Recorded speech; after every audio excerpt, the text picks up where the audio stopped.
আজকাল একটা কথা বেশ মুখে মুখে শোনা যায়, বাংলাদেশ পাকিস্তান হয়ে যাচ্ছে। চায়ের আড্ডা থেকে শুরু করে সামাজিক যোগাযোগ মাধ্যমের আলোচনা, তর্ক বিতর্ক কিংবা হালকা রসিকতা, বিভিন্ন জায়গাতেই কথাটা ঘুরে ফিরে আসে। কিন্তু একটা দেশের সঙ্গে আরেকটি দেশের তুলনা কি শুধু কথায় কথায় করা যায়, নাকি দেখতে হয় সামরিক সক্ষমতা, পারমাণবিক শক্তি, ভূগোল, অর্থনীতি ও পররাষ্ট্রনীতির মতো বাস্তব সূচক? আবেগটা একটু পাশে রেখে সংখ্যায় ও তথ্যে তাকালে দেখা যায় বাংলাদেশ ও পাকিস্তান আসলে দুই ভিন্ন বাস্তবতায় দাঁড়িয়ে আছে। প্রথমেই আসে পারমাণবিক অস্ত্র। পাকিস্তান বিশ্বের পারমাণবিক শক্তিধর দেশগুলোর একটি। অন্যদিকে বাংলাদেশের কোনো পারমাণবিক অস্ত্র নেই। রূপপুর পারমাণবিক বিদ্যুৎ কেন্দ্র বেসামরিক প্রকল্প, এর সঙ্গে পারমাণবিক অস্ত্রের নেই কোনো সম্পর্ক। পাকিস্তানের পারমাণবিক কর্মসূচির পেছনে রাজনৈতিক অঙ্গীকারও ছিল গুরুত্বপূর্ণ। 1965 সালের যুদ্ধের পর জুলফিকার আলী ভুট্টো বলেছিলেন, ভারত পারমাণবিক বোমা বানালে পাকিস্তানও বানাবে, প্রয়োজনে ঘাস খেয়ে হলেও। আর এমন একাগ্রতায় সামরিক শক্তিতে পাকিস্তান বাংলাদেশের চেয়ে অনেক এগিয়ে নিয়ে গেছে।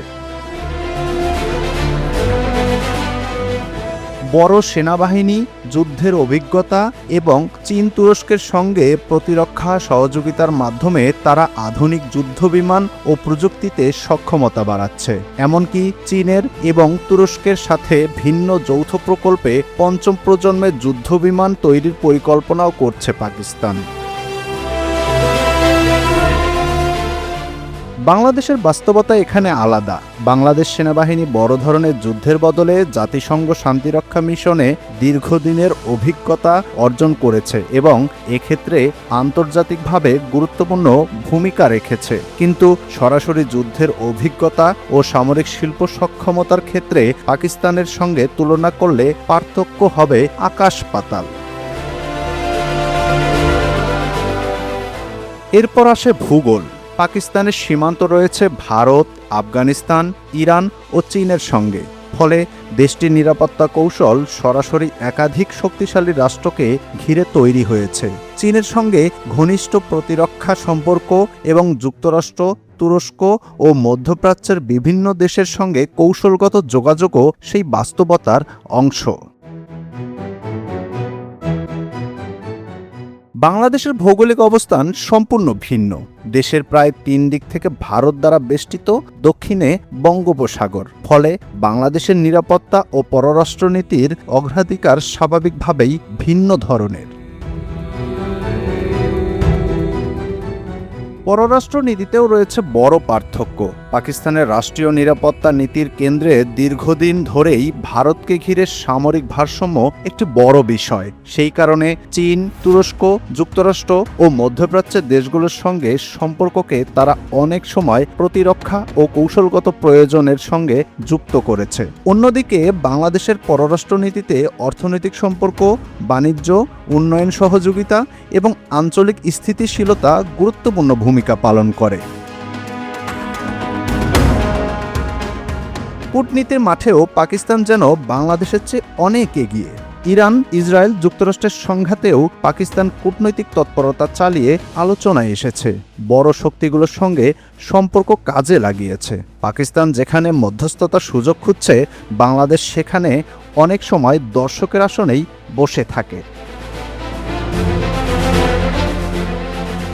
বিজ্ঞানের মাঠেও পাকিস্তান এমন কিছু করে দেখিয়েছে যেখানে বাংলাদেশ এখনও অনেকটাই শিশুর ভূমিকায়। পাকিস্তান পারমাণবিক কর্মসূচির পাশাপাশি ক্ষেপণাস্ত্র, স্যাটেলাইট ও মহাকাশ নিয়ে গবেষণায় কাজ করছে। অথচ বাংলাদেশের বিজ্ঞানী ও মেধাবী মানুষের অভাব নেই। তাহলে প্রশ্ন আসে, পাকিস্তান যদি এত কিছু পারে, বাংলাদেশ কেন পারে না?